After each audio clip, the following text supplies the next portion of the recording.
Bonjour, très chers auditeurs de Radio Fréquence Paris Pluriel dans les 106.3 FM et par l'internet www.rfpp.net. Hola, señoras, señores, caballeros y bolitas, todo el auditorio que nos complace recibir aquí en la estación de Frecuencia París Pluriel, que transmite en el 106.3 de la frecuencia modulada desde esta gran ciudad de la luz, y que se puede tomar la señal en cualquier parte del mundo donde haya internet en www.rfpp.net. Yo les doy la más cordial bienvenida a esta emisión. Y además, un abrazo afecto contagioso virtual que llega hasta la punta del norte y sur del planeta, porque este año 2022 les vaya como realmente han soñado, mejor y cada día mejor. Pues bien, comenzamos este 2022 en enero. Y los que hemos nacido en enero vamos a llegar primero a febrero. Bien, pues este mes especial de inicio de las emisiones anuales en toda la gama de producciones que se hacen aquí en la estación de Frecuencia París Pluriel, pues vamos a poner el mejor empeño, ya que están todavía en remodelación nuestras instalaciones, y que bien, pues esto nos fortifica porque se están quedando bien bonitas. Pero pues ha sido un trabajo que se ha prolongado más de un mes, y que no permite que tengamos nosotros aquí pues realmente invitados en vivo, porque estamos haciendo de tripas corazón, como se dice en mi país. Estamos haciendo los esfuerzos para que esta señal llegue a ustedes y podamos transmitir en directo en un muy pequeño espacio donde la cabina de sonido está pegada y es el mismo lugar que la sala de invitados. Estamos aquí, bueno, en esta emisión correspondiente al domingo 9 de enero.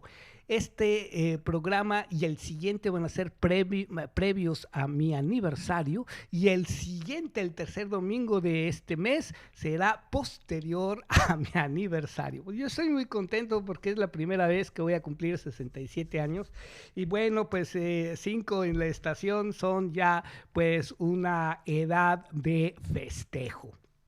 Y bueno, pues comenzaremos este nuevo año con las secciones de Aquí Somos, Aquí Estamos, que es un programa multiétnico, pluricultural, poliglot, melangueando, mixturizando, pues con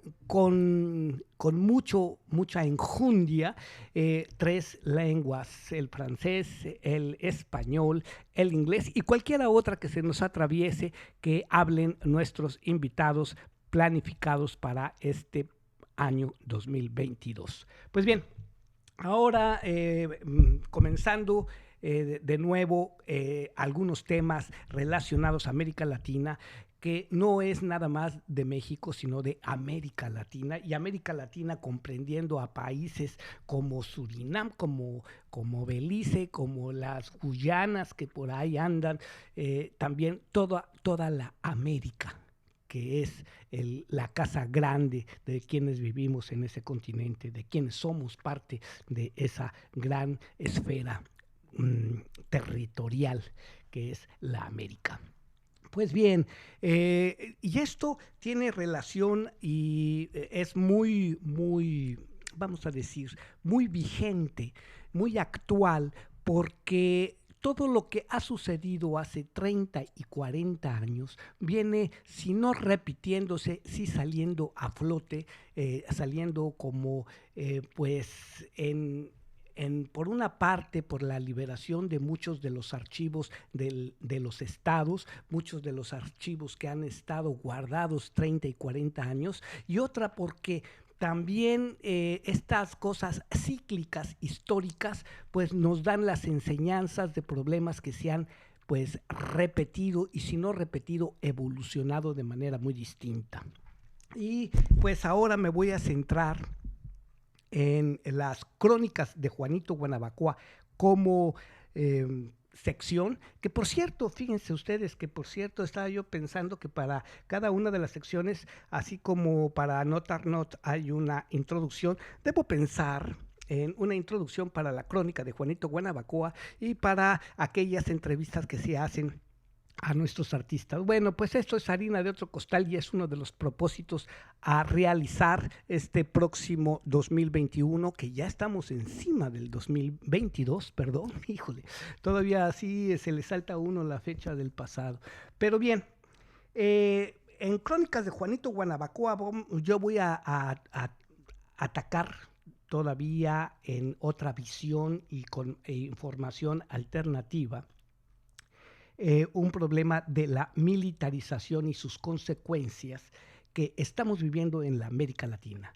Y pues para empezar desde la Patagonia hacia arriba, por tener alguna dirección de temas y de asuntos a tratar, me llamó mucho la atención en los últimos meses de diciembre, de noviembre y diciembre del año pasado, una declaración del presidente de Argentina, Alberto Ángel Fernández, que está en el poder desde el 10 de diciembre de 2019. O sea, aquí estamos hablando de ciclos anuales. Pues bien, esta declaración se hace con motivo de, vamos a llamarlo de alguna manera, del asunto Malvinas. El 19 de noviembre de 2021, se hace 2 meses, el presidente Alberto Ángel Fernández aparece en Noticias Mundiales y las Malvinas, dice, las Malvinas no las vamos a cambiar ni por vacunas ni por deudas. Estamos viendo aquí dos problemas, uno histórico, que viene todavía con una fuerza gigante porque el asunto militar viene revuelto con problemas internos. Hay que recordar que Argentina ha vivido algunas dictaduras militares muy fuertes hasta los años 80 y bueno, pues viene con el problema global que es la pandemia. Y toda la cauda de situaciones y problemas derivados de esta mal enfermedad, vamos a decirle de alguna manera, con esta situación que ha cambiado el curso de las historias del planeta, que ha afectado todos los espacios sociales y políticos, económicos también en el planeta, en el mundo entero. Pues bien, este 19 de noviembre de 2021 me llamó la atención las declaraciones del presidente Ángel Fernández. Alberto Ángel Fernández es el nombre del presidente de Argentina. Las Malvinas no las vamos a cambiar ni por vacunas ni por deudas, dijo. Entre otras cosas, las islas fueron y serán argentinas, mal que les pese a algunos, parte de otras declaraciones. Y también esa misma fecha dice, vamos a pelear hasta que vuelvan a ser argentinas. Pues bien, el 2 de enero, el gobierno del presidente Alberto Fernández presentó más bien una agenda Malvinas, que habrá más de 100 acciones por los 40 años de la guerra. Hay que recordar entonces, voy a partir de un recuento histórico, que 40 años quiere decir que en 1982 se llevó a cabo una confrontación armada entre Argentina e Inglaterra. Y esta pues ha marcado el hito militar en todo el planeta porque pues lo complejo y las potencias involucradas porque no nada más fue Argentina, por ahí hay también intervención e intereses de otras potencias. Pues se llevó a cabo una confrontación armada en tiempos de que dominaba una junta militar en Argentina. Y esto ha dividido a la sociedad porque la gesta militar, el hecho, vamos a decir, que califican algunas personas pues notables y conocedoras el hecho de los enfrentamientos militares contra los ingleses como actos heroicos, y me estoy refiriendo a Nicolás Kazantsev, que es un periodista que vamos ahorita a decir algunos detalles. Bueno, pues esto dividió a la sociedad porque esos mismos militares posteriormente están acusados, en primer lugar, durante el conflicto de abusos con la tropa, y en segundo lugar, de actos de crímenes contra la población civil, crímenes contra la humanidad, se puede decir también, como es el caso de las desapariciones, la apropiación de propiedades, la apropiación de seres e infantes por algunos militares. Bueno, esto divide completamente a la sociedad y complica una historia de situaciones en las que pues se involucran vamos a decir, los términos y conceptos de sublevación, de motín, vamos a decir, de revuelta entre los militares y los gobiernos y la sociedad. Y esto es un tema actual porque sale a la luz, porque todavía existen relaciones y tratados internacionales entre Argentina e Inglaterra que no están claros, que no han culminado en una solución y que, bueno, pues flotan las preguntas, las Malvinas, ¿qué son las Malvinas? Pues bien, yo me di a la tarea de hacer una pequeña investigación y tratar de presentar informaciones alternativas, y en esto me encontré con la gran fuerza que vienen tomando algunos, les dicen bloggers, algunos periodistas o algunos estudiosos que de manera seria y tal vez con una tendencia ideológica, pues se han dedicado a pues exhibir asuntos de orden internacional con puntos de vista bastante bien informados, bien estructurados y que van dando una nueva posibilidad de información sobre los asuntos, y en este caso del asunto Malvinas. Así es que, mira, pues yo pensé en pienso representarles a ustedes a un periodista, Gabriel Bulgakov. Este señor es un blogger, un youtuber, como les dice, que tiene pues ya cerca de 1,5 millones de seguidores y que tiene un punto de información pues bastante polémico y bastante discutido e informado a la vez. Bueno, pues también es esta situación de diferentes puntos de vista. Gabriel Bulgakov va a presentarnos una visión general de lo que es a visión del exterior el problema de las Malvinas.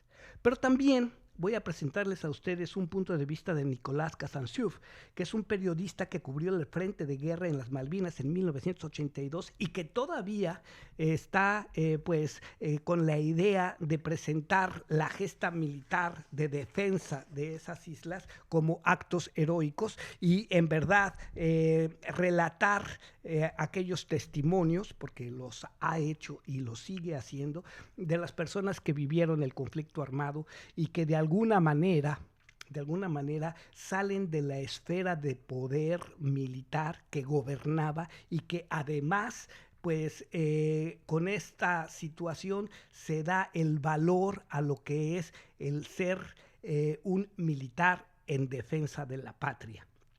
Todo esto pues es muy complicado, muy difícil de diseccionar para ver realmente qué responsabilidades hay. Y bueno, pues en esto también he tomado algunas informaciones de un político, ya ex militar, que también está muy controvertido y que participó en sublevaciones militares en el 87 y 88. Me estoy refiriendo a Aldo Rico. ¿Por qué? Porque me pareció muy importante la visión de este señor en cuanto al carácter militar de enfocar el problema y de traer el asunto de la militarización, la amnistía, el punto final y todas estas leyes que se han hecho en los diferentes gobiernos como de Menem, como de Alfonsín, para de alguna manera, por un lado, tal vez, es una situación de impunidad a militares con responsabilidad y por el otro, de hacer realmente una justicia entre el hecho de situaciones como que se han manejado y que son muy polémicas, como la obediencia debida, porque al igual que en México, el Código Militar no contempla la obediencia debida como una situación de exclusión de responsabilidades. Y sabemos, y bueno, quienes hemos trabajado en las instituciones, que todas aquellas órdenes que se dan deben de estar cotejadas, en primer lugar, de manera personal, en cuanto al derecho y viabilidad de cumplirse. En segundo lugar, con el contexto de la orden que se recibe y la función que está uno permitido hacer según la Constitución y las leyes de cada corporación, de cada fuerza armada en un país, ya sea de tipo policial, ya sea de tipo militar o de la Marina Armada. Y el punto que estoy tratando de este señor Aldo Rico es que pone una importancia muy significativa en lo que son las Malvinas. Él dice que las Malvinas es un polígono estratégico que es un polígono estratégico mundial. El polígono estratégico mundial comprendido con la isla Diego García, con la isla de Trinidad, que está al sur de la isla de Ascensión, y que fue cedida por Brasil a Argentina, y la isla de Pascua, que contiene o que existe con una pista para aviones y naves de taxis espaciales, o sea, una de las pistas que aloja a aviones de gran capacidad. Entonces, estamos en una situación muy conflictiva para entender el problema de las Malvinas, porque además esta iniciativa del polígono estratégico tiene el interés de los Estados Unidos porque está contemplada en la iniciativa de defensa estratégica, que es la estrategia militar de defensa de los Estados Unidos, y vamos a decir defensa entre comillas, de imperio hegemónico, ¿no? Porque tiene los planes que he hablado de esto en alguna ocasión, los planes del control del Atlántico Sur, el plan de control del Pacífico Sur y de la Antártida. Viene a entrar en este asunto porque tanto la OTAN como Inglaterra como Estados Unidos, en ninguno de los países mencionados reconoce soberanía, y bien, pues es un punto de control planetario. Así es que esto es para considerar en toda esta serie de asuntos temas muy sensibles que nos tocan a nosotros, porque también ya esto, también tomado de Aldo Rico, dice que nunca la estrategia debe ser dominada por los mecanismos de la acción. ¿Qué es lo que pasó en Malvinas? ¿Qué es ahora el problema actual? ¿Y por qué 40 años después Argentina da una agenda Malvinas con más de 100 acciones? Y además, vean que como cereza del pastel y para este tema, pues se consideran también preceptos como determinación de los pueblos, de las gentes que viven en ese lugar, para definir cuál va a ser la dependencia, vamos a decir, nacional de un territorio. Todo esto es una negociación caliente. Si hay alguna persona de Argentina que pueda darnos más información o puntos de vista, bienvenido. El teléfono de la cabina es el 0140-050610. Pero bien, yo invito a ver esta serie de informaciones y bueno, pues quedamos abiertos a esto. Primeramente, para comenzar, voy a presentar a ustedes a Gabriel Bulgakov, que es un periodista de origen ruso, es un blogger que habla perfectamente el español, es algo así como el señor Astulín, que por ahí también puede ser muy criticado, pero que tienen informaciones y que además se han dedicado a cuestionar algunas políticas públicas de los estados. Y pues empezamos con esto para saber qué son las Malvinas y seguiremos en este tema ahorita en las crónicas de Juanito Guanabacoa. Las Malvinas son un archipiélago formado por 2 islas principales y cientos de pequeñas islas que está ubicado en el Atlántico Sur, muy pero muy cerca de la Argentina continental. Y su historia es bastante polémica. Los argentinos las reclaman como suyas no solo con documentos y hechos históricos al heredarlas de la corona española a inicios del siglo XIX, sino que resaltan la cercanía de las islas con su territorio continental. Reino Unido no sabe nada de las Malvinas y ni quiere saberlo, porque para ellos ese territorio se llama Falklands y les pertenece. Les pertenece porque, entre otras cosas, y después de todo, según explican con aires imperiales y monárquicos, le ganaron la guerra a Argentina en 1982.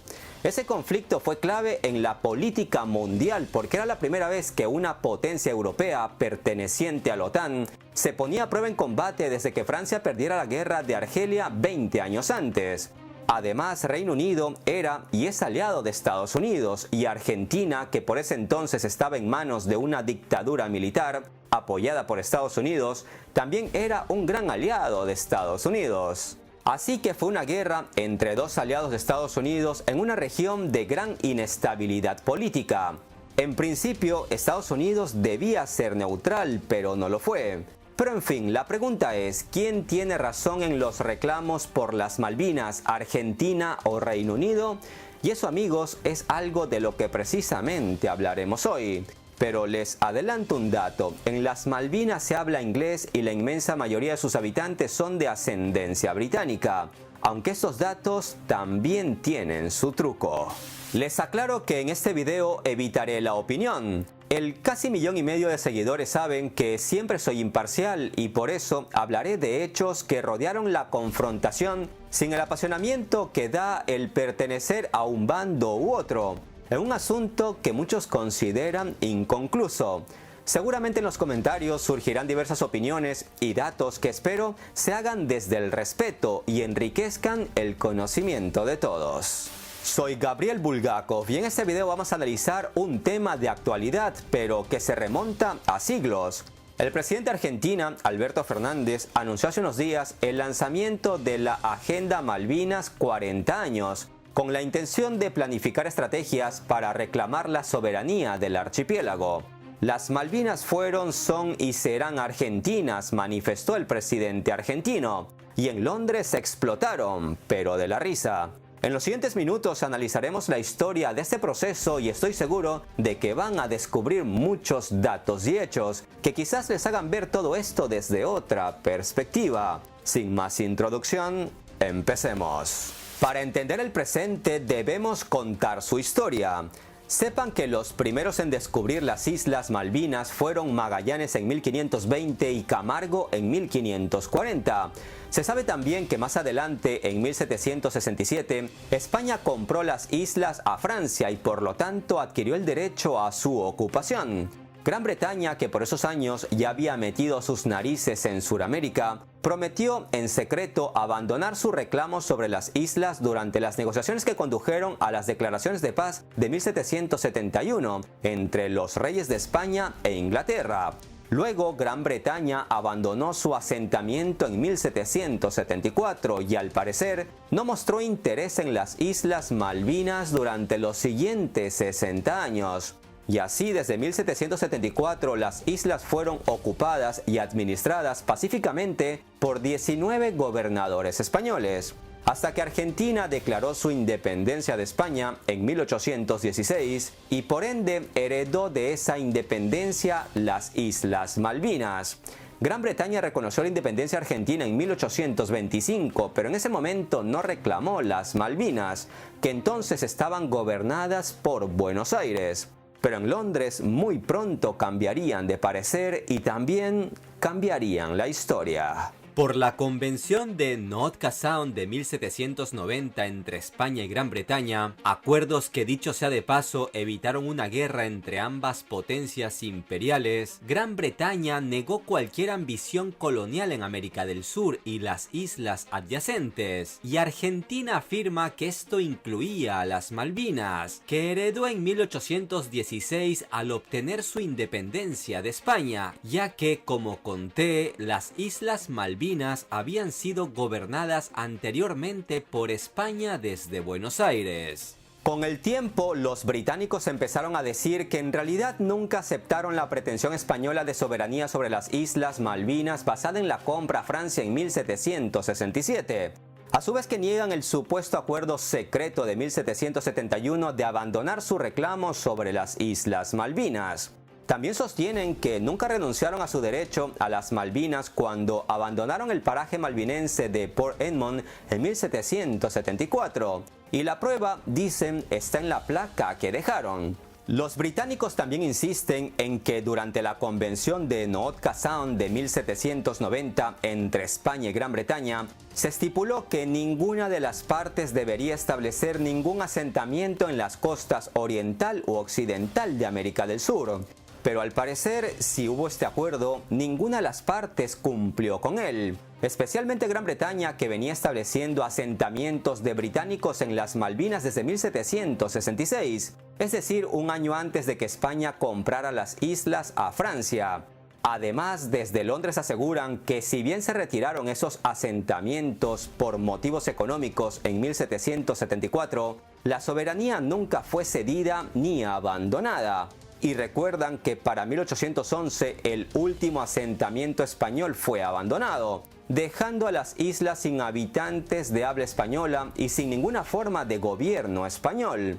Por lo que cuando Argentina se independiza de España en 1816, en las Malvinas ni se hablaba castellano, ni se servían tapas, ni nadie tomaba mate. Esa al menos es la versión británica. Como contaba, una parte de la historia dice que las Islas Malvinas se descubrieron en 1520 por Magallanes o al menos por el español Alonso de Camargo en 1540. Pero desde Gran Bretaña sostienen que basta de repetir como loro viejo ese cuento chino, que en realidad fueron los exploradores británicos John Davis en 1592 y Sir John Hawkins en 1594 los primeros en descubrir las Islas Malvinas. Con el tiempo, dicen los británicos, establecieron allí un asentamiento en 1766, que permaneció allí 8 años hasta 1774, cuando los británicos se retiraron por motivos económicos, dejando una placa que afirmaba la soberanía británica. En 1816, Argentina se independizó y, haciendo uso de su poder y soberanía, nombró a Louis Bernet como el primer comandante político y militar argentino de las Islas Malvinas. Algo que Gran Bretaña empezó a protestar con contundencia en 1828, y enojada por la presencia argentina en las islas, se metió hasta la cocina de las islas y las ocupa en 1833. Y desde entonces Gran Bretaña las ha ocupado continua y efectivamente. No en vano, se considera el inglés como la lengua oficial de las islas. Sin embargo, sepan que un 10% de los malvinenses son de origen hispano. Y si bien en las escuelas desde hace varios años se enseña el español de manera obligatoria en las escuelas como segundo idioma, la medida se debe a que los turistas que llegan a las islas en su mayoría son de habla hispana. Todo un lío, pero esperen que hay más. Además de incentivar los asentamientos británicos, poco o nada ocurrió durante los 130 años que siguieron a la ocupación de las Malvinas por parte de Gran Bretaña en 1833. y la posición de ambas partes siguió siendo en gran medida la misma. Las protestas de Argentina contra la ocupación británica nunca cesaron, y Gran Bretaña evitaba el tema de la soberanía, en gran medida ignorando el tema.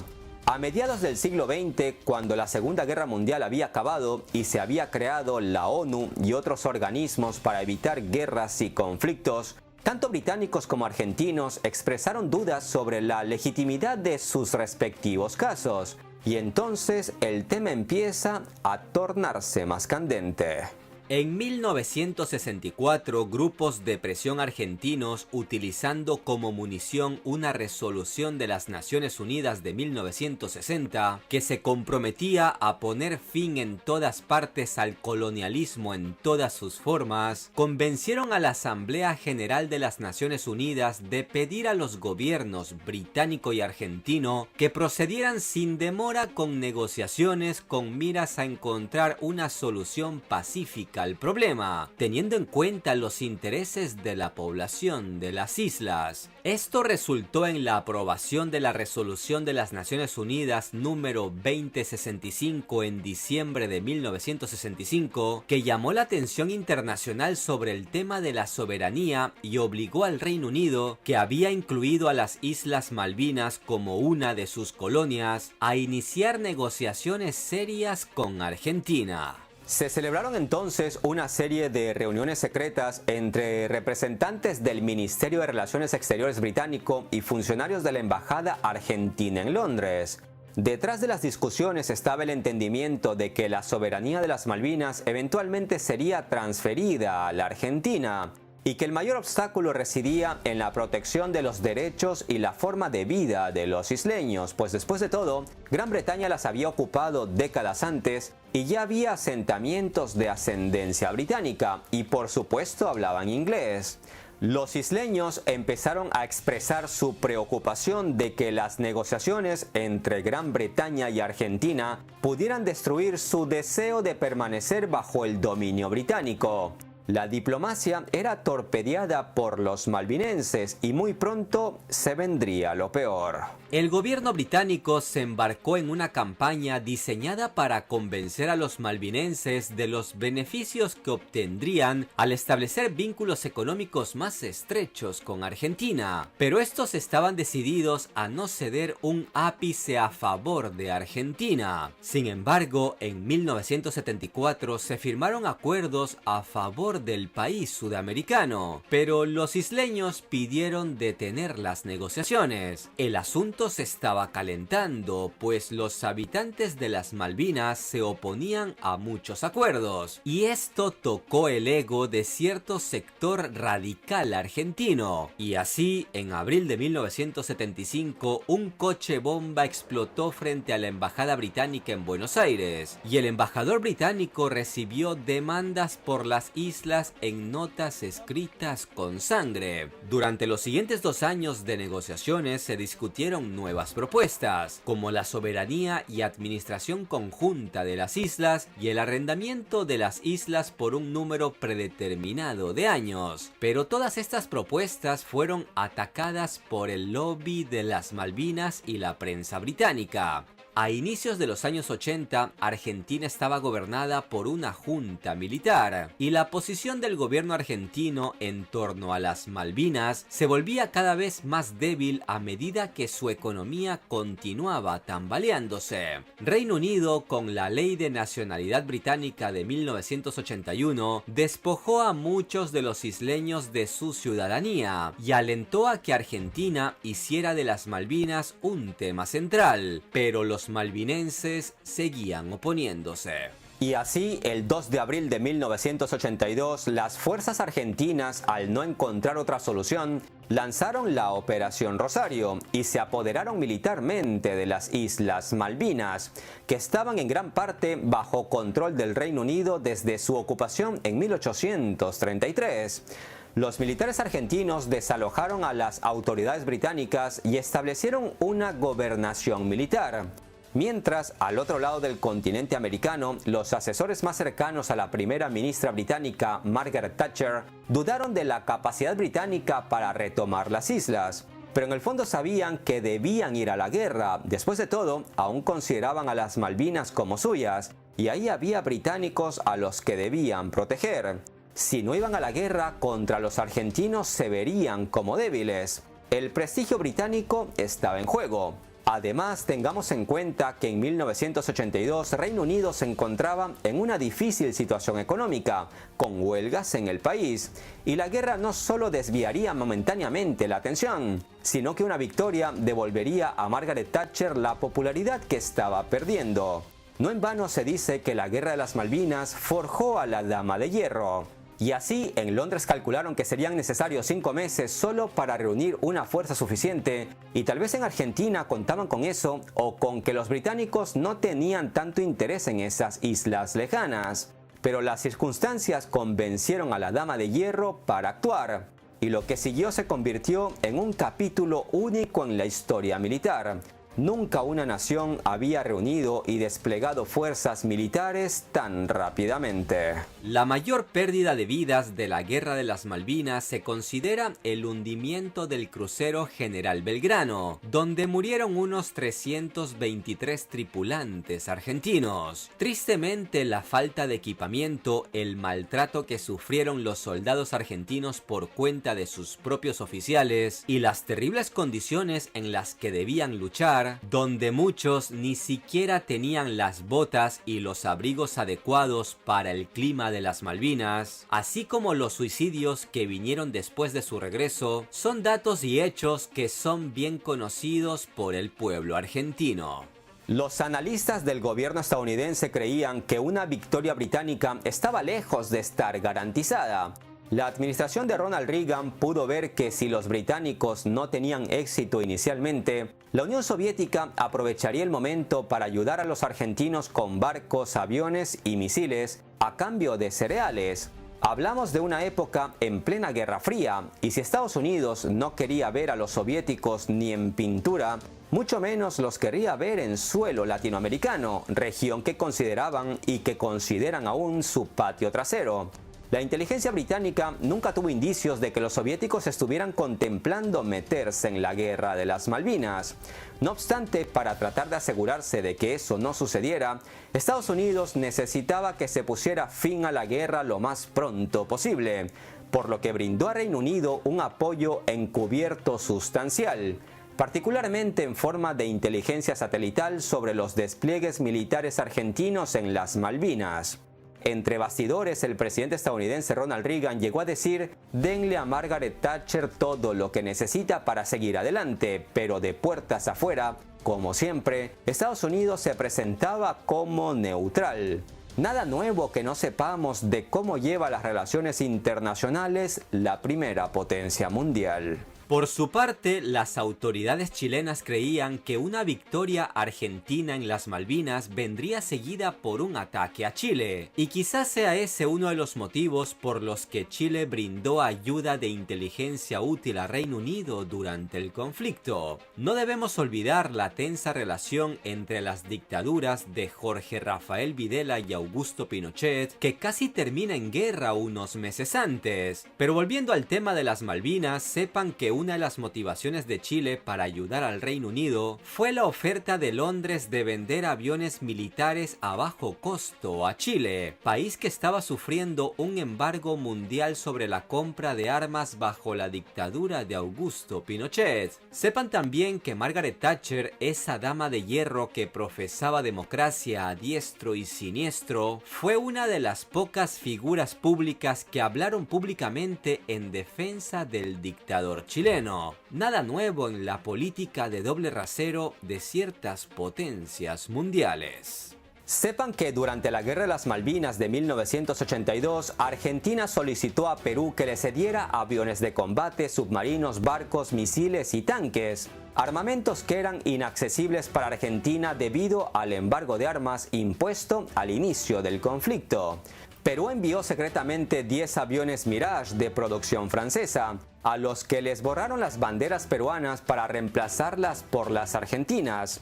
Las embarcaciones solicitadas por Argentina no fueron entregadas, ya que necesariamente pasarían por Chile y serían detectadas por los radares de ese país. Pero desde Perú sí se enviaron misiles tierra-tierra y tierra-aire, además de tanques de combustible para los Mirage. Perú ayudaba a Argentina de forma clandestina para no poner en peligro sus relaciones con Reino Unido. Esta ayuda peruana a Argentina es la razón del respetuoso silencio de la hinchada argentina durante el himno peruano en los eventos deportivos en Argentina. Aunque el pueblo argentino muestra respeto, este hecho no fue imitado por su gobierno, que se dedicó a vender millones de dólares en armamento a Ecuador, cuando entre enero y febrero de 1995, Perú y Ecuador se enfrentaron en una guerra por disputas territoriales. Pero esto ya es parte de otra historia. El tema de las Malvinas sigue candente, pero ahora todo el esfuerzo se encamina a la vía diplomática, luego de que Argentina y Reino Unido retomaran sus relaciones en 1990 con la reapertura de sus respectivas embajadas. El reclamo por las Malvinas, como hemos visto, es bastante complicado. La solución para la soberanía pasa por el diálogo, bien sea retomar los acuerdos alcanzados en su momento entre Londres y Buenos Aires, un protectorado conjunto, la declaración de un Estado libre asociado, una administración de la ONU o lo que sea. Pero hay un punto a tener en cuenta. Cualquier decisión al respecto pasará por la consulta a sus residentes y estos, como dije, son en su mayoría de ascendencia británica y hablan inglés. Así que está claro sobre qué lado se inclina la balanza. Tengo muchos amigos y primos en Argentina a quienes envío un caluroso abrazo, especialmente aquellos que perdieron a sus seres queridos en el conflicto y a aquellos que aún arrastran secuelas psicológicas. Fuerza, estimados amigos, y esperemos que este conflicto finalmente se resuelva. ¿Y ustedes qué creen? ¿A quién pertenecen las islas o a quién deberían pertenecer? Espero. Bien, pues eso de a quién creemos, pues eso sí ya está dentro de la especulación y de lo que a partir de la información pudiera inferirse o deducirse. Pero lo importante es que en esto estamos viendo que se usa la información como un arma más, ya sea de uno u otro espacio. Pero aquí en la cuestión de Gabriel Bulgakov me parece un resumen histórico de fechas y datos que en el continuo temporal pues nos dan una idea de la complejidad de esta situación, porque pues se pueden seguir todas estas informaciones que en un momento dado ya existen en las redes sociales, tanto en Instagram como en Twitter, declaraciones de personajes que participaron de alguna manera tanto en la guerra como en la política.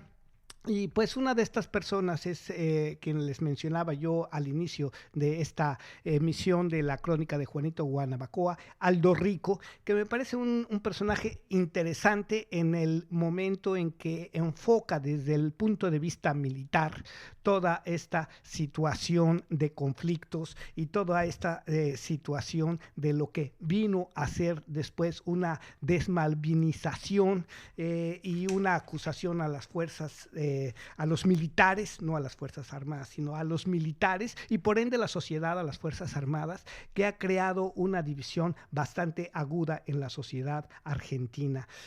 Todavía se pueden ver en algunos programas de televisión en Argentina, se pueden ver a través de las redes sociales por situaciones de diálogos, por ejemplo, esto de Nicolás Kazantziou con doble U al final, no sé cómo se pronuncia apellido, pero el periodista que cubrió el frente de guerra es una persona que se ha dedicado a presentar testimonios que bien desde sus crónicas en la Argentina Televiso Color, cuestionó también las cuestiones de los militares. ¿Qué es lo que pasa con la, vamos a decir, dificultad de ver que un dirigente en ese momento era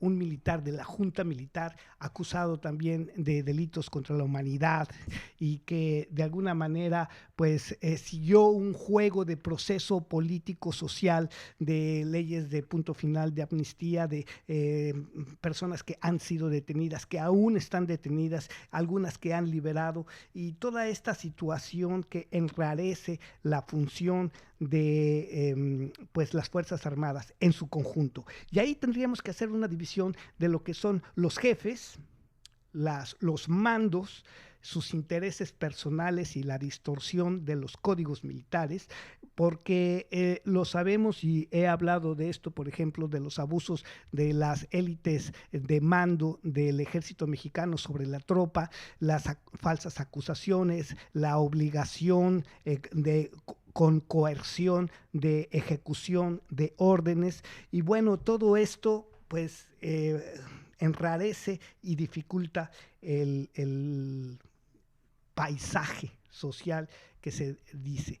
Pues para esto entonces vamos a ver que un periodista como Nicolás Cansancieux, que ha dicho que la acción de los militares frente a los ingleses fue una epopeya patriótica equivalente al cruce de los Andes, que los veteranos son héroes contemporáneos y que el pueblo argentino no sabe lo que pasó en Malvinas, pues está también presentado desde la información seria de una de las partes periodísticas que en su momento pues siguió el conflicto, y que además pues ya se discute.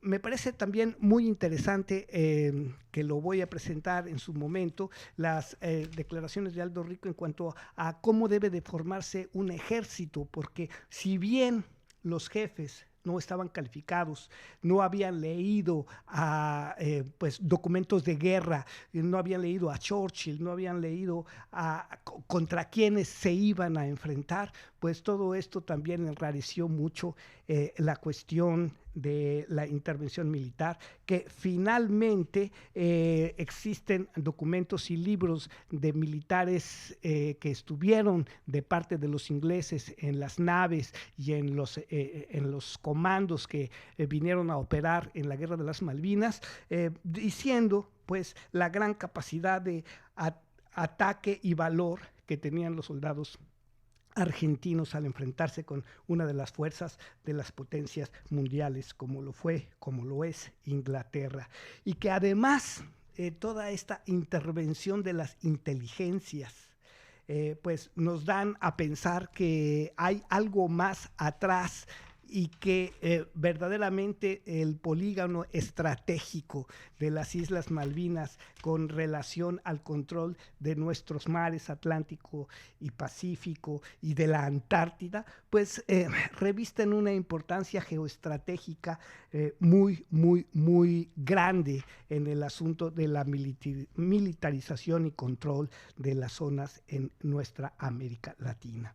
Pues bien, en cuanto a esto, hubo una crítica, hay unas críticas y hay un punto de vista interesante de Nicolás Cansancieux en cuanto a quien dirigía la política, vamos a decir, militar y táctica de las Malvinas en su momento. Bien, pues yo creo que esto es importante, y escuchamos un documento que se llama El mito del general borracho en Malvinas. Una de las palancas más poderosas de la desmalvinización ha sido el mito del general borracho. Nos vienen bombardeando desde hace casi 40 años de que fuimos a la guerra por un general borracho, obviando los motivos geopolíticos, geoestratégicos, geoeconómicos que tuvo la guerra.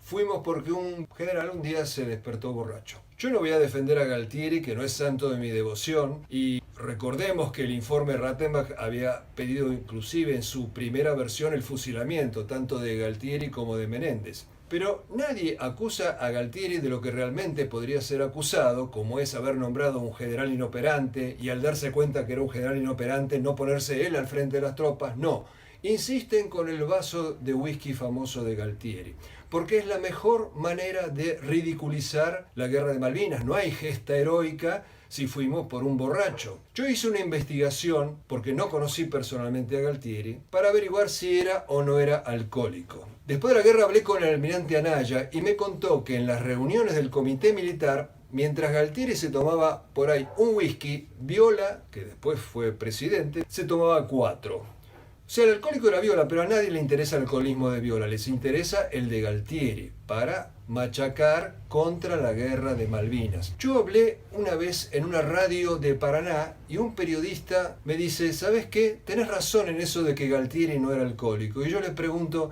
¿y vos cómo sabés que no era alcohólico? Porque yo fui su chofer personal. Se llama Furlan el apellido, y ¿quién conoce mejor a una persona que su chofer personal?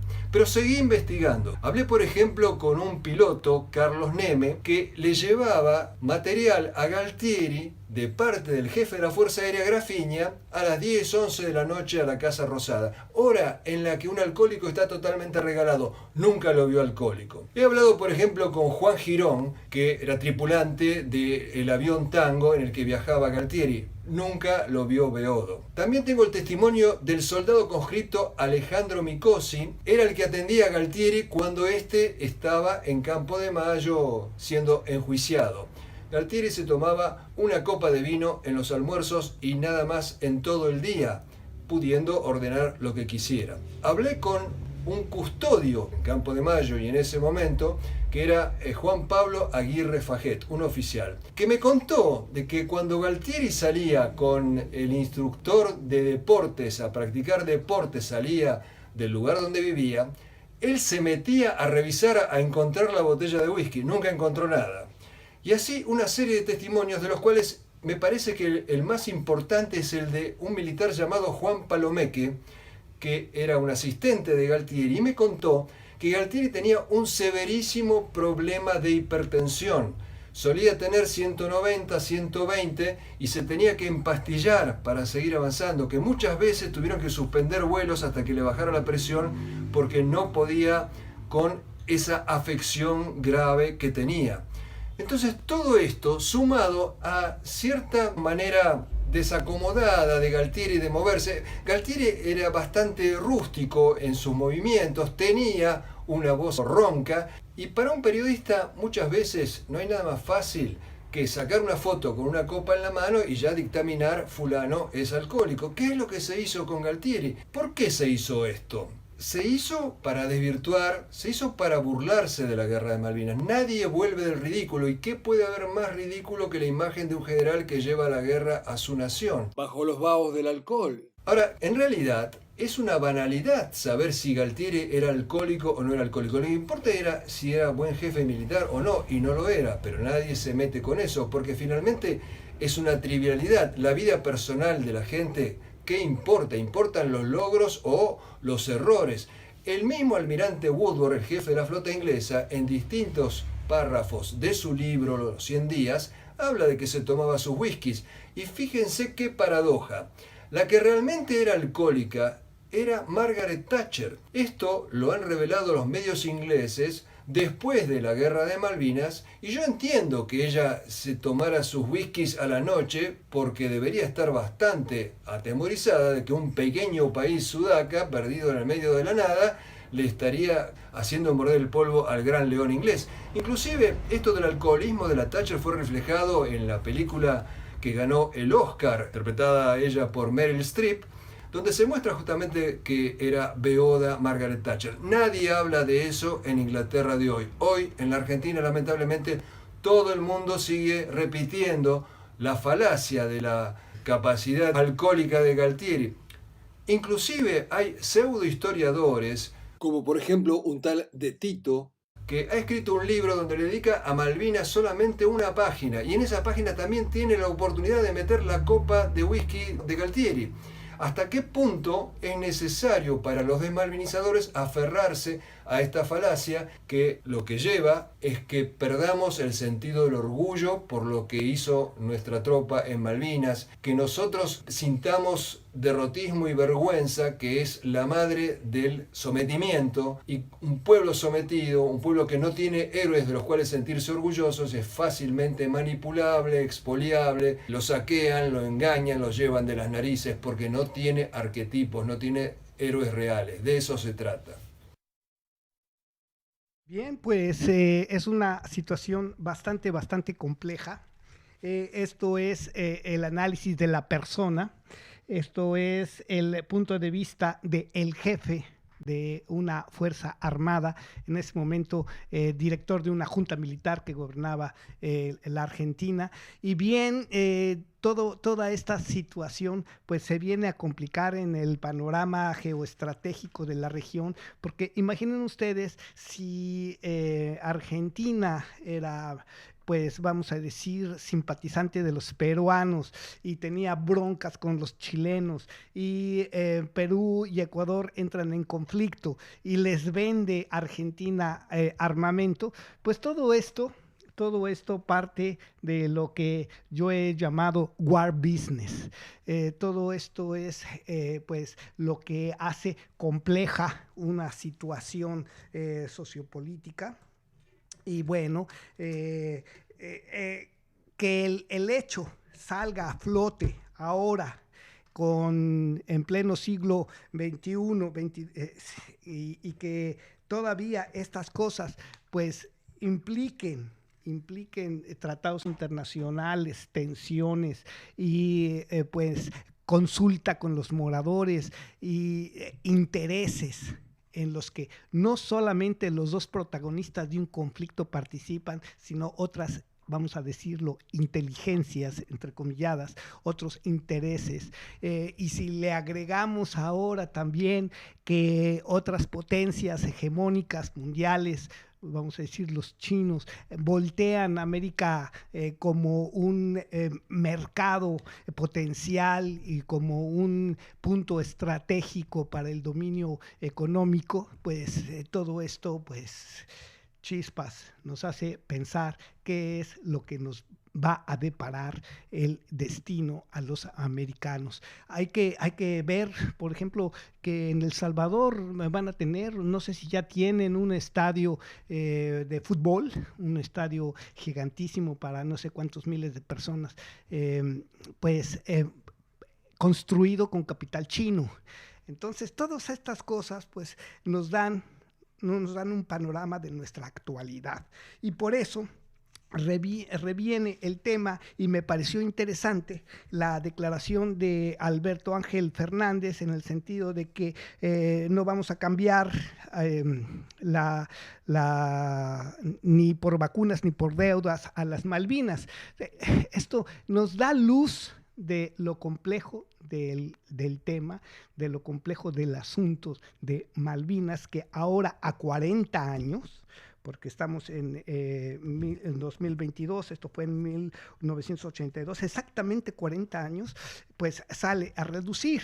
Y bueno, si complicamos la situación, que muchos de los países, muchos de los ciudadanos también comunes no conocemos esta complejidad, pues si nos ponemos a descubrir un poco la actuación de militares que he mencionado ahorita aquí, por ejemplo, a Aldo Rico, que ha sido senador, que ha sido consejero de las comisiones parlamentarias en cuestiones militares, que ha estado acusado en un momento dado, no ha sido condenado por crímenes militares, ¿no? Y que habla pues todavía con una vigencia a sus casi 80 años, ¿no? Estamos hablando de personajes que en su momento tenían 30, 40 años, que eran verdaderamente los hacedores de la política operativa, y que vemos esta situación ahora. ¿Qué pensarán nuestros jóvenes si no conocen la historia? ¿Qué pensaremos nosotros, los demás países, de lo que está ocurriendo, de los manazos y patadas bajo la mesa que se están dando nuestros gobiernos? Y todo esto pues al filo de una pandemia que está cambiando las relaciones entre los países. Creo yo que ahí viene una situación bastante difícil de conocer porque hay muchísimas informaciones. Repito, y ya lo dije, y no solamente lo pienso y estoy de acuerdo, sino que como dice Nicolás Casanciú, se usa la información como un arma más. Estamos expuestos a una tormenta, a un ataque, a un bombardeo de información que es muy difícil pues encontrar un equilibrio para poder tener y formarse una opinión. Creo yo que las informaciones que les he presentado de Gabriel Bulgakov y esta misma de Nicolás Casanciú pueden ser pues tomadas en cuenta, despertar el interés por seguir algunas de estas informaciones. Hay incluso conferencias que han dado este periodista y no nada más el debate público de tipo espectacular en defensa de un punto de vista, porque él es un periodista. Hay que ver que todavía también hay otro tema gigantísimo, que es el tipo de periodismo que se hace y para qué se hace el periodismo de crónicas de asuntos políticos. Y Nicolás Casanciú nunca cubrió la fuente política, ¿eh? Eso es también una situación que se le ha acusado de que dice que o no sabe lo que pasaba o no sabe de los abusos, pero también hay informaciones que es muy difícil, no sé si sean accesibles hoy día, que es muy difícil de conocer porque están documentos escritos. Por ejemplo, este señor periodista en 1979 hizo unas declaraciones de lo que era la Junta Militar en cuanto a la represión a las fuerzas civiles. Y bien, de ahí fijó una posición y se ha dedicado a sacar muchos de los testimonios de participantes militares que no eran vamos a decir, de élite del interés político militar, sino simplemente eran militares de carrera que en un momento actuaron como tales. Que si ya después algunos, bueno, como sucede en otros países, se venden o caen en políticas distorsionadas de control y abuso del poder, pues también es un asunto que hay que ver con mucho cuidado. Pues bien, con esto, en esta parte del asunto Malvinas, que lo voy a ir tratando poco a poco, en tanto que ha tomado una nueva actualidad con estas medidas que va a presentar el gobierno de la Argentina, esta agenda a Malvinas con más de 100 medidas, pues vamos a ver en qué termina el asunto, porque también yo me pongo a pensar que si 8 generaciones de habitantes de esas islas, con una influencia cultural inglesa, con ese sentimiento de pertenencia a un país, reino que ni conocen tal vez, ¿qué tienen ellos que decir, no? ¿Quién va a controlar de algún momento dado la administración, los recursos, la extracción de los beneficios que esas tierras puedan tener? Porque de hecho algo han de tener. Y cómo es que esto se convierte en un punto geoestratégico de control militar a nivel global. Todo esto se desprende de las Malvinas. A 40 años, 1982-2022, y con esto pues seguiremos vamos a decir, un hilito de lo que es la situación en nuestro continente americano, la Casa Grande. Pues bien, también en esta segunda parte vamos a hacer un breve espacio musical con una intervención de un jam session realizado aquí en París, porque han de saber que sigo con esa afición de meterme musicalmente entre los amigos artistas alternativos. Y bien, pues esta oportunidad la tuve hace unas semanas que antes de caer víctima del Omicron, les voy a decir, los 2 últimos programas de este año pensados para hacerse en directo tuvieron que ser pues emitidos de manera diferida. Repetición, algunos como el domingo pasado de la pues participación y el tema de la transición económica y demográfica en América Latina, siguiendo una información de Héctor Juan Villarreal, pues tuvo que ser repetida porque estaba yo en confinamiento. Después de 3 vacunas, caer, que le detecten a uno el bicho, pues piensa uno, caray, ¿de qué se trata esta situación? Bueno, ya una vez repuestos, una vez aquí de nuevo con esos análisis que se hacen tanto en la farmacia como en los laboratorios, me han dicho que el bicho se ha quitado o por lo menos se ha disfrazado. A lo mejor estoy inventando una nueva variante, ¿no? Bien, pues vamos a hacer ese espacio musical y seguiremos tratando también en esta oportunidad, mientras nos permita el hecho de estar transmitiendo en un lugar muy pequeño, sin invitados en directo, el tema de la transición económica y demográfica en América Latina, cuestión que para los interesados pueden ustedes ver el programa ya en la cadena pues de YouTube, en el sitio oficial de Juanito Guanabacoa, que se llama Super Bond Fly, Super de Superman, Bond de James Bond y Fly de Mosca. El programa del domingo 12 de diciembre del año que nos precedió, donde se trata la primera parte de esta transición económica y demográfica en América Latina.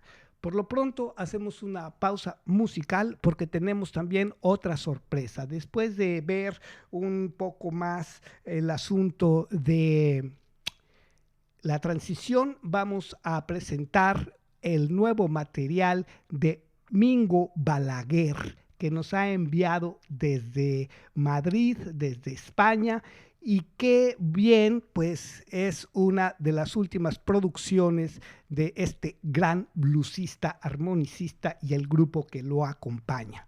Por lo pronto, entonces, quedamos con esto que dice así.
Bien, pues esta fue una intervención que pues muy interesante, quedó pues ya para la historia en uno de los bares de París.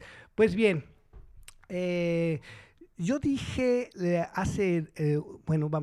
vamos a hablar radiofónicamente, el domingo pasado presenté el programa que se difundió el 12 de diciembre de este año, en donde traté la primera parte del programa que se titula La transición económica y demográfica en América Latina, presentando algunos personajes muy importantes en cuanto a la visión económica de nuestro continente de América Latina. Y una donde hubo intervención de personajes que están tanto en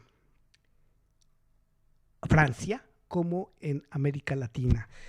Vimos la intervención de Mónica Rubio, vimos la intervención de Daniel Thielmann, que es un especialista en políticas impositivas, políticas públicas, y ahora les voy a presentar un pequeño pues resumen de la última intervención de Daniel Thielmann a través de Héctor Juan Villarreal, para seguir con pues otro personaje muy interesante, que es Sony Areli Villa Juárez. Sony Villa es especialista en economía del cuidado y bueno, es cofundadora de la Comisión de Investigación Económica y Presupuestaria.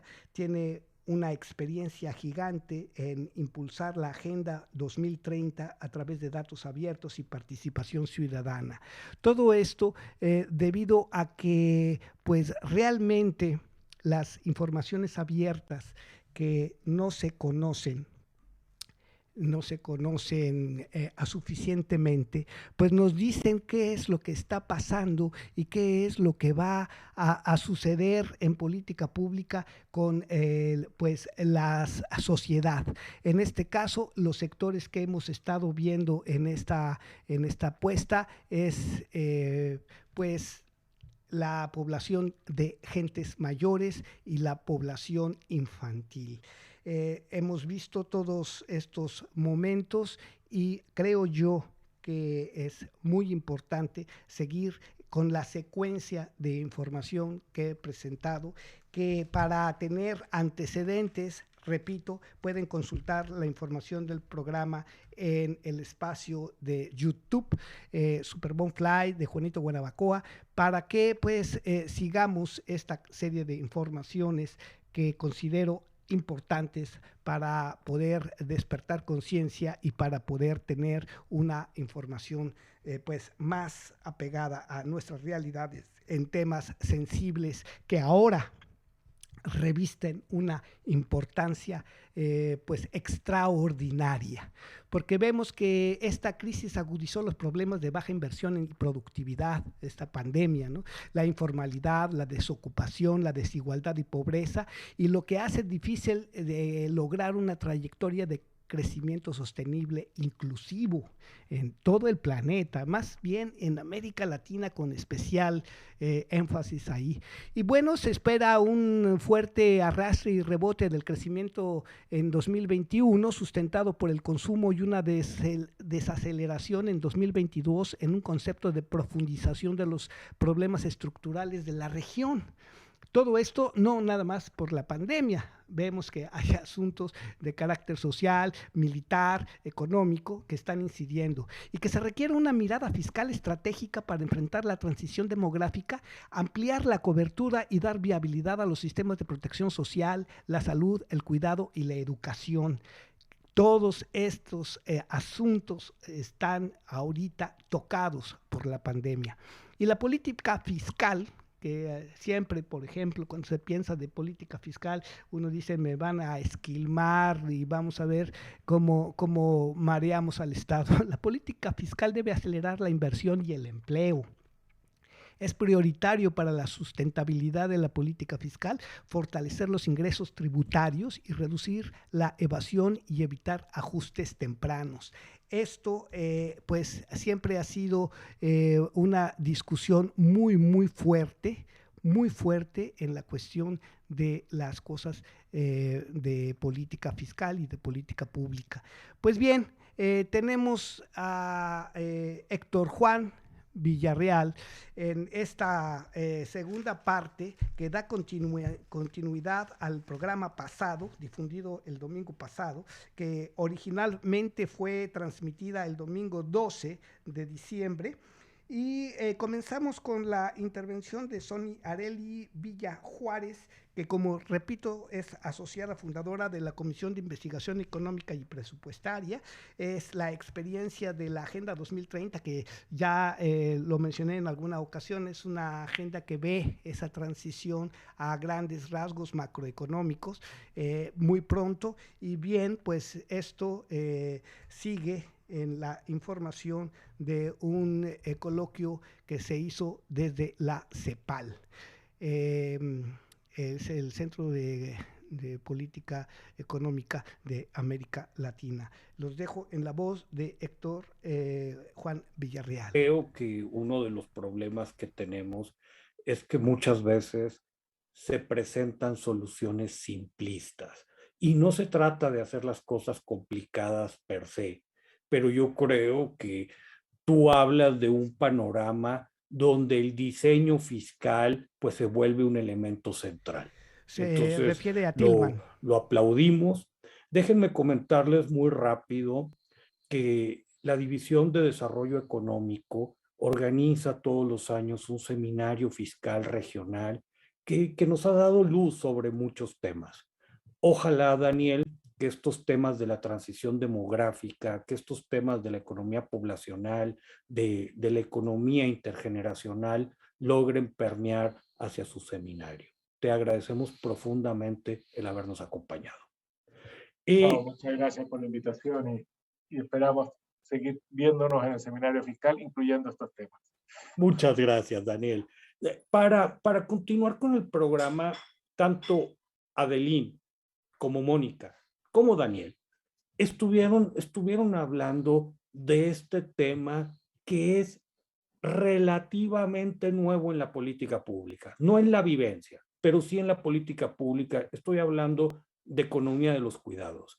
Y de repente es tan nuevo que pues nos llama la atención que la teoría económica pareciera que va muy retrasada con respecto a las presiones que tenemos aquí. Me da mucho gusto que presentarles a Suni Villa, que nos va a exponer cómo ve esta cuestión de la economía de los cuidados dentro de la transición demográfica, comentándoles que pues, me enorgullece que en el CIEP esta es una línea de investigación nueva, pero yo creo que se va a consolidar muy rápido. Hemos tenido aliadas importantes, estoy pensando en la senadora Patricia Mercado, que ha puesto esto en la opinión pública, y por supuesto en Aide Zamorano, una exalumna de nuestra escuela, que lo ha llevado a las redes sociales. Sin más preámbulo, Suni, adelante. Muchas gracias, Héctor, y muchas gracias a todos y todos los que nos acompañan esta tarde ya. Justo vamos en esta sesión o en estos minutos que me voy a tomar, vamos a hablar sobre cómo transitamos hacia la economía del cuidado, de la que ya nos han hablado un poco los ponentes que me antecedieron, Mónica, Daniel, mencionaron lo importante que va a ser dar un poco hacia la economía de los cuidados y cómo podemos implementar este tipo de inversiones a nivel público, porque van a ser muy necesarias. Entonces, me voy a permitir compartir la presentación que hemos preparado para el día de hoy. Me avisan si se ve bien y si no se cambia de slide, por favor, me lo hacen saber. Listo. Solo hay que eso. Ya se ve bien. Bueno, se ve completa la pantalla, ¿verdad? Gracias. Pues justo, bueno, en estos minutos vamos a hablar sobre qué estamos entendiendo acerca del trabajo de cuidados y la economía de los cuidados en general. También reconocer por qué es importante y cuál es el tiempo de trabajo de cuidado que se le dedica al cuidado en América Latina y el Caribe, y por qué es importante visibilizar y atender este tipo de trabajo. También mencionarles cuánto se invierte a nivel público en el trabajo de cuidados, lo cual es muy importante. Y también que llevemos la pregunta un poco más allá, hacia pensar por qué necesitamos un sistema nacional de cuidado y sobre todo por qué necesitamos políticas públicas que atiendan al cuidado, no solamente en México, sino también en toda América Latina. Pues bueno, un poco contarles sobre qué es el trabajo de cuidado y de economía del cuidado. Como ya lo mencionaba Héctor hace un momento, no hay una definición única y la teoría todavía se está desarrollando. Pero en general, pues son todas estas actividades que se realizan para satisfacer las necesidades básicas que son tan indispensables para la existencia de las personas.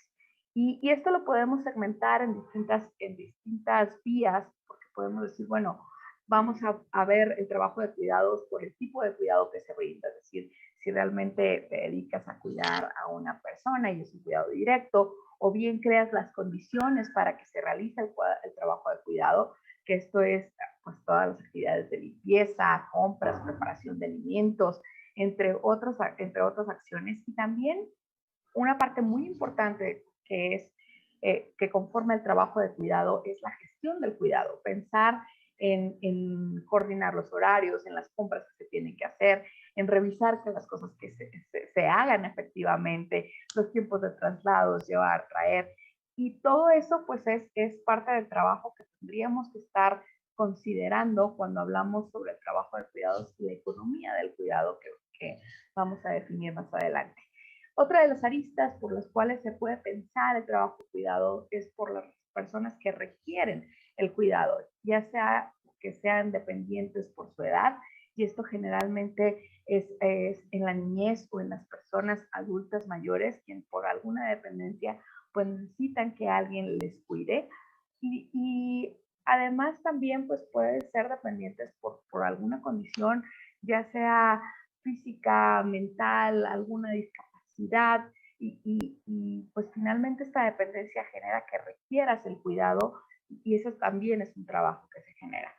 Por otro lado, pudiéramos hablar de los costos del trabajo de cuidados. No solamente hablamos de un costo monetario, sino creo que gran parte del problema es que esto no lo hemos monetizado del todo. Es que hay un desgaste físico de las personas que proveen cuidado, hay un desgaste mental, hay un desgaste emocional, y eso debería de estarse considerando como una generación de gran valor, porque finalmente es lo que necesitamos para ir al mercado laboral y generar este otro valor económico que sí reconocemos. Que esto me lleva a la siguiente perspectiva desde la cual pudiésemos abordar el trabajo de cuidado, que hablamos de las formas en las cuales se provee el trabajo de cuidado. Si bien hay un mercado laboral formal de trabajo de cuidados, y esto es remunerado, lo cual es pequeñito, pero también reconocer que hay una gran cantidad de trabajo no remunerado que principalmente es realizado por las mujeres, y esto es a lo largo de la vida, y gran parte de los retos que tenemos como sociedad es justo poner el foco en este trabajo no remunerado para poder evaluarlo y que se genere el valor que se requiere, o más bien que se reconozca el valor que se requiere. Y desde el cierto, una vez que hemos estado pensando y desarrollando esta línea de investigación, pues reconocemos a la economía del cuidado, y aquí analizamos pues los recursos principalmente públicos que se requieren para la creación de riqueza, la producción, distribución, consumo de los bienes y servicios relacionados con las actividades que satisfacen las necesidades básicas de las personas que requieren ya sea atención social, física, psicológica, emocional, por su edad o su condición. Y todo esto es importante para el Centro de Investigación Económica y Presupuestaria, porque reconocemos que el trabajo de cuidados es muy necesario para abonar a la equidad y la sostenibilidad fiscal de largo plazo. Entonces, en estos aristas también reconocer por qué es importante reconocer el trabajo de cuidados en América Latina. Pues finalmente, como les mencionaba hace un momento, hay una gran brecha, principalmente de género, en el trabajo de cuidados que realizamos las mujeres respecto de los hombres. En algunos países trabajo es de más de 10 horas. Por otro lado, si lo vemos con respecto a los hombres, pues en algunos países no dedican ni siquiera una hora al trabajo de cuidados. Y esto hablamos de una hora diaria. Y bueno, no solamente poner atención al trabajo de cuidados pudiera cerrar las brechas de género, sino también las brechas en la región. O sea, pensemos en poder tener algún piso más o menos parejo para todas y todos y poder reducir desigualdades para justo poder tener un mejor desarrollo de mediano y largo plazo. Y justo contarles por qué es importante visibilizar y atender este trabajo de cuidado. Pues finalmente, primero tendríamos que reconocer que sin el trabajo de cuidado no pudiera desarrollarse el sistema económico. Es decir, para que una persona salga al mercado laboral formal, trabajar, pues necesitó a alguien que limpió la casa, que le dio de comer, que planchó, que le provió incluso afecto a lo largo de su vida para poder tener algún rendimiento. Y entonces ese trabajo de cuidados también hace que se reproduzca la fuerza de trabajo, se genera el valor económico y por lo tanto hay una reproducción del sistema económico. Y ojo, no se trata solamente del valor en términos de PIB, sino también en cómo esto se va a traslapar entre generaciones y vamos a poder asegurar que el futuro para todas y todos sea más próspero. Si no reconocemos esta dimensión del trabajo de cuidados en el análisis económico, pues podemos fallar en la implementación de políticas públicas que busquen algún tipo de desarrollo en favor de la equidad. Hay que reconocer todas estas desigualdades sociales y económicas, no solamente entre hombres y mujeres, como ya les mencionaba hace un momento, sino también entre generaciones mismas y pensar en cómo estamos invirtiendo como país. Ya nos mencionaba Mónica hace un momento que la inversión en la primera infancia pues es muy relevante, y aquí me disculpo porque creo que hubo alguna falla en esta gráfica, pero justo lo que les quería mostrar es el gasto de primera infancia para América Latina y cómo lo estamos viendo de manera desagregada. Justo les mencionaba Mónica hace un momento que gastamos muy poco en la primera infancia y esta etapa de la vida es una de las etapas en donde mayor cuidado se requiere. Y no solamente en donde más cuidado se requiere, sino también en donde mayor cuidado se prevé. Liberar y asegurar un sistema de cuidados para primera infancia pudiera poner un piso al menos de los requerimientos mínimos que se necesitan en esta etapa de la vida, y más aún, pues cualquier inversión que hagamos en la primera infancia va a tener un mayor rendimiento que si lo hacemos en otras etapas de la vida. Sin duda, el trabajo de cuidados que se requiere en la edad adulta también es muy importante, pero quizá invertir en ese momento de la vida ya no sea tan rentable como hubiese sido en la primera infancia. Y por eso, si hubiésemos que hablar de prioridades para el cuidado, tendríamos que estarnos enfocando en la primera infancia. Y para ser ya muy, muy breve, ¿por qué hay que pensar en un sistema nacional de cuidados?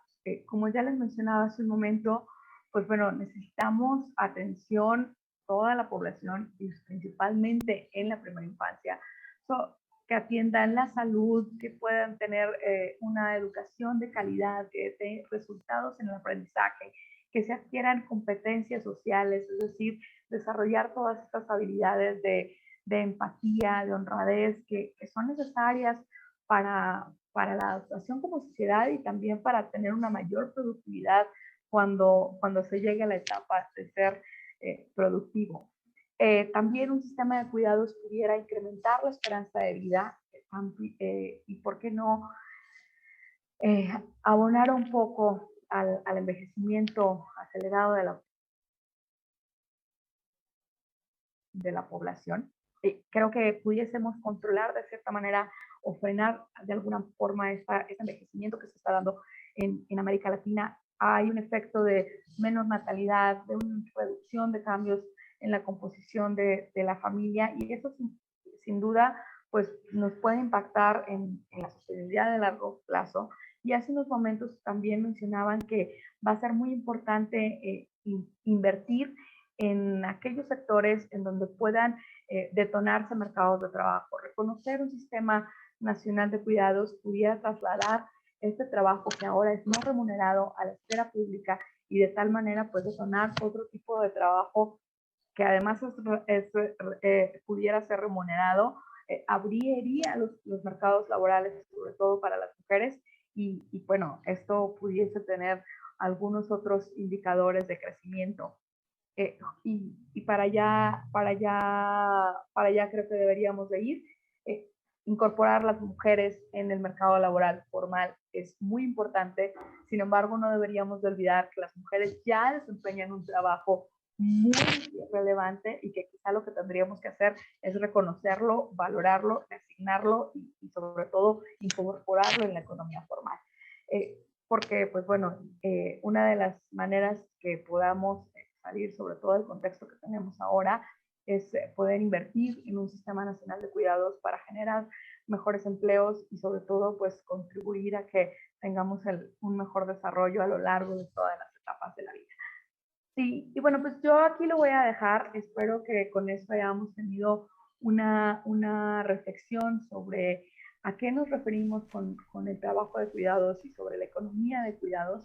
En esta parte hay muchas relaciones que estaremos intentando desarrollar en esta línea de investigación dentro del Centro de Investigación Económica y Presupuestaria, y pues todas las ideas y debates siempre serán muy bienvenidos. Así que muchas gracias a todas y todos.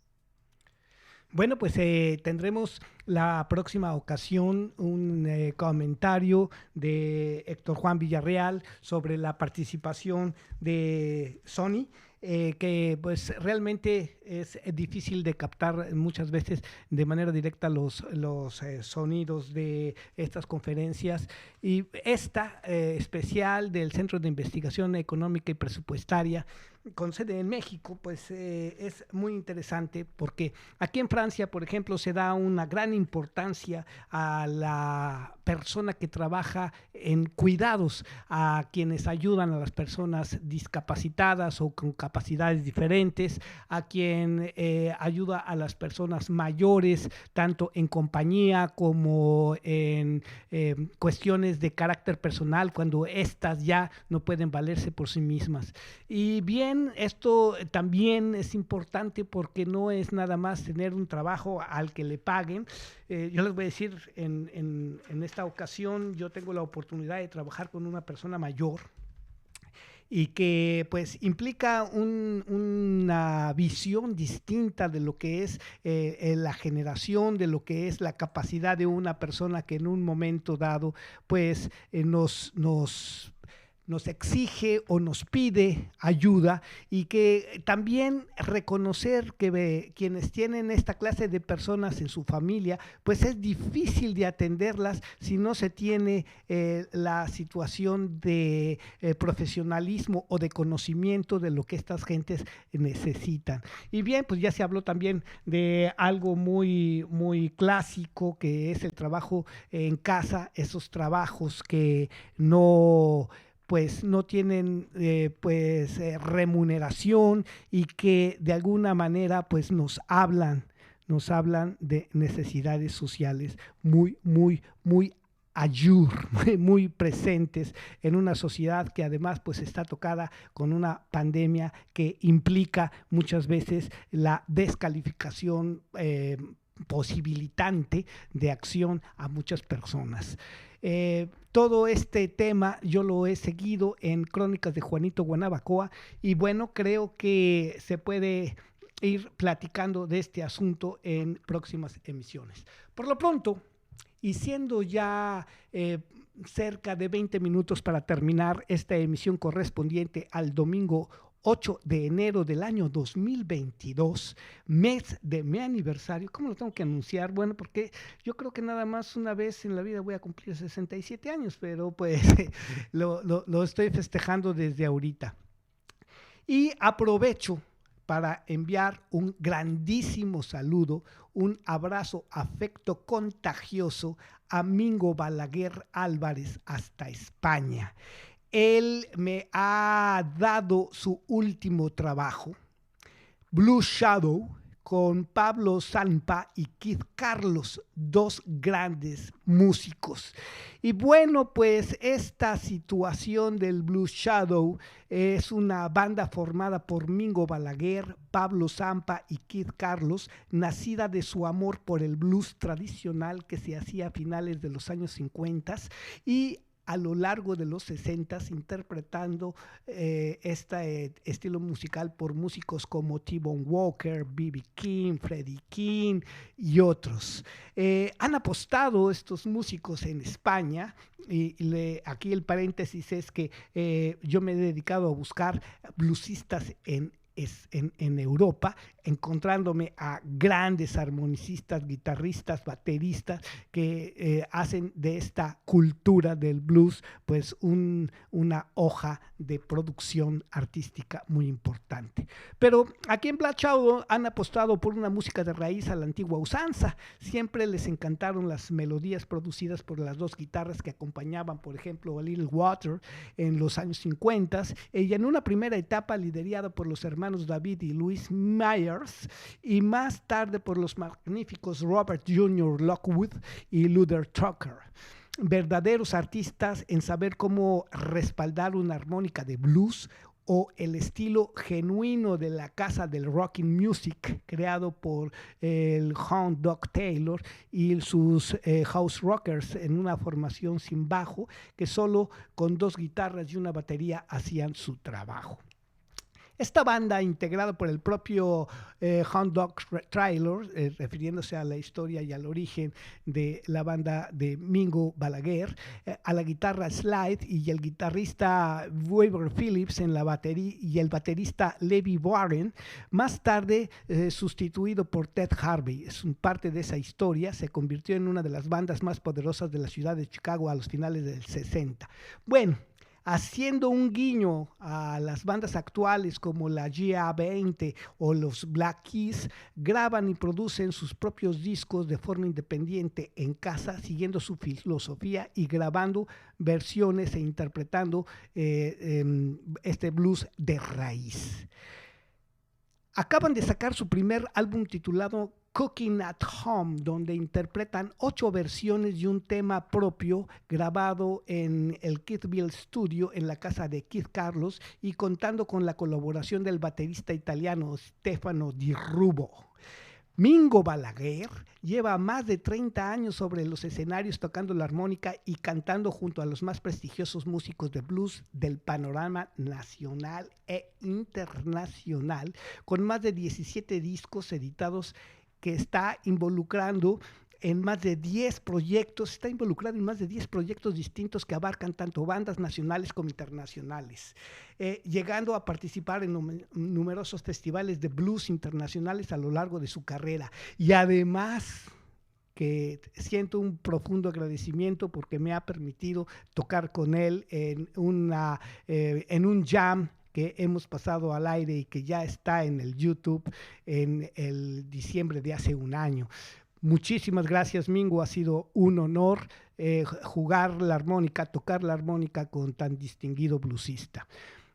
Otro de los músicos en este proyecto es Pablo Zampa, que se ha consolidado como uno de los grandes guitarristas de la escena madrileña en la música negra y rápidamente se convierte en uno de los referentes a la escena nacional de ese país. Su versatilidad le ha llevado a estilos tan variados como el reggae, el rock, el swing, el jazz, el funk, el new soul y el rhythm and blues, como sin dejar el hip hop, trabajando tanto en estudio como en giras con artistas internacionales. Y el último de los amigos que también a todos ellos les mando un gran abrazo, tenemos una conexión virtual a través de las redes sociales. Kid Carlos comienza a tocar la guitarra de forma autodidacta desde muy temprana edad y lidera su banda Kid Carlos Band y ha compartido escenario con mayor parte de los músicos del panorama nacional, así como los músicos importantes de la escena del blues internacional. En los últimos años ha trabajado activamente en grabaciones de al menos 5 trabajos discográficos distintos. Esta es la música que voy a presentarles a ustedes en esta oportunidad, comenzando con esto que nos dice Así. Sale y les voy a decir el título. Les voy a decir el título. Vamos a oír una que se llama The Face Potato. ¿Ok? Sas.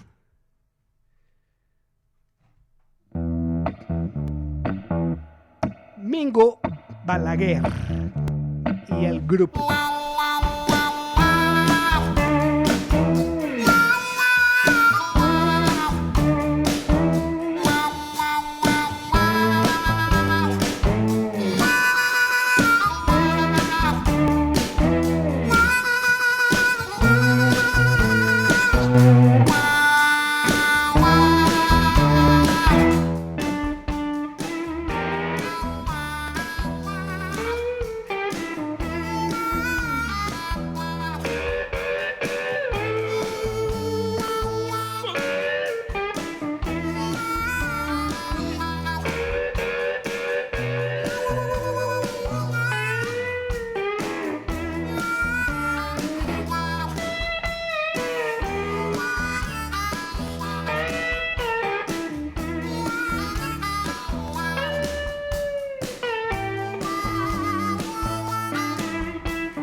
Pues vimos esta primera selección y vamos a ver, les voy a dejar otra más que se llama Blue the Line.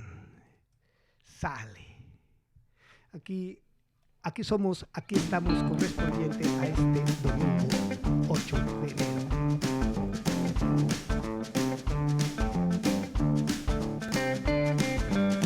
You used to love me. You said was your desire.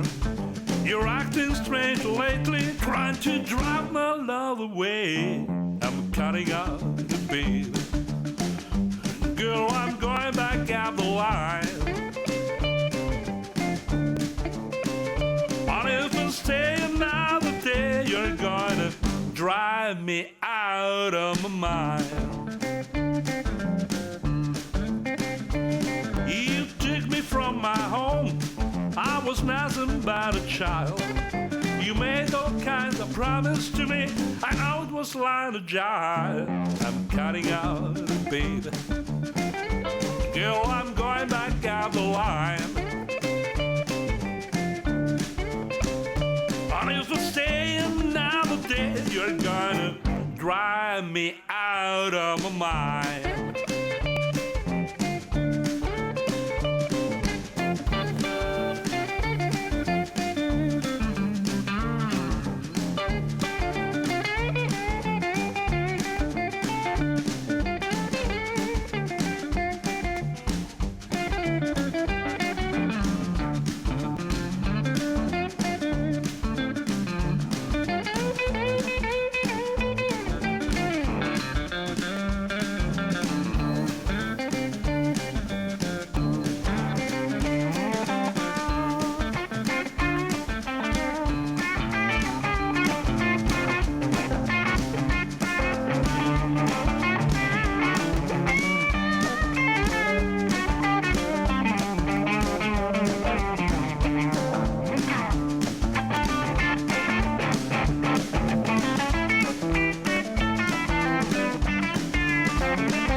at the station a mile or back to go.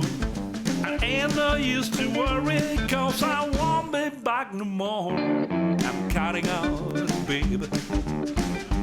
Girl, I'm going back up the line. If you stay another day, you're gonna drive me out of my mind.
Pues no dudamos de que este disco va a pegar durísimo. Para quienes quieran adquirirlo, pues directamente en el Facebook pueden buscar Mingo Balaguer y pedir que les envíe esta producción de su nueva, vamos a decir, de su nueva producción musical del año 2022.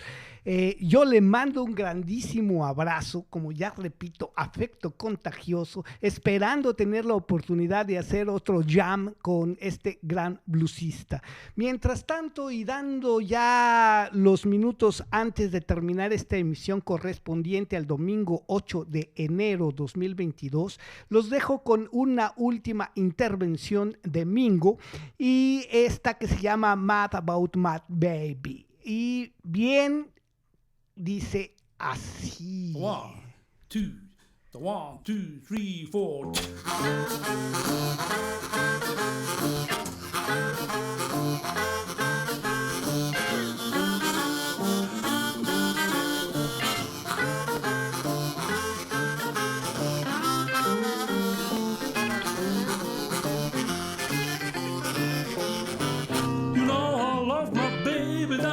Let's see, she's the one and only. Love for me is a crazy about my baby. Crazy about my baby. Mad about my baby. Mad about my baby. Said crazy about my baby's mad about me.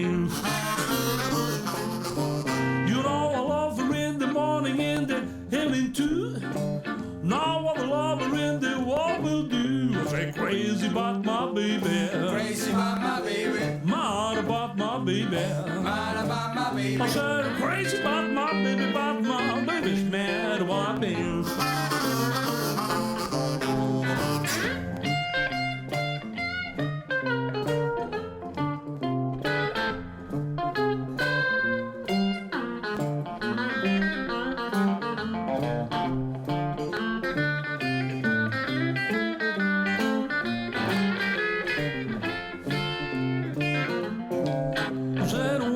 Soon gonna buy a ring, settle down, rise a family. Say crazy about my baby. Crazy about my baby. I'm mad about my baby. Mad about my baby. I said crazy about my baby's mad about me. You know I love my baby, that's plain to see. She's the one and only. Love for me, say crazy about my baby. Crazy about my baby. I'm mad about my baby. Mad about my baby. I said crazy about my baby's mad about me.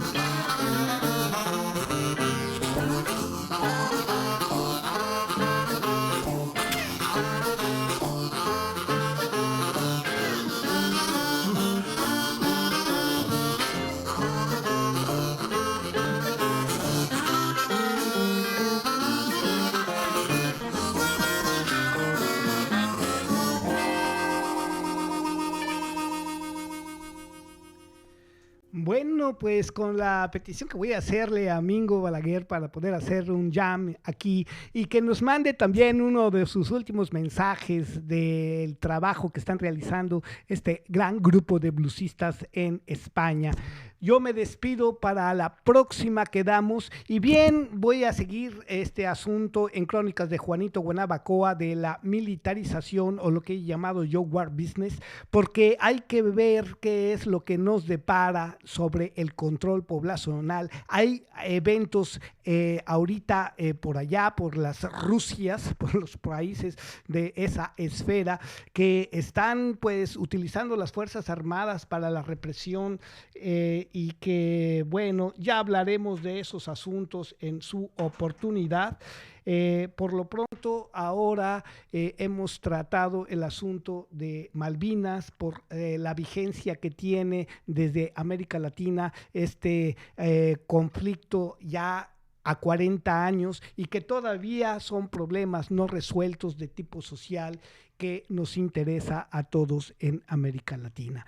Y enseguida seguiremos también eso de la transición demográfica y el hecho de presentar estudios de información abierta desde el Centro de Investigación Económica y Presupuestaria, porque creo yo que el tema económico y político y social traducido en política pública es de interés para todos los que estamos en primer lugar con lazos afecto existenciales de nuestra América Latina, como en un contexto internacional en el que, bueno, nos están recetando desde el sistema algunas medidas que están haciendo más grandes las brechas existentes entre ricos y pobres, entre discapacitados y gente en paro, y que bien esto es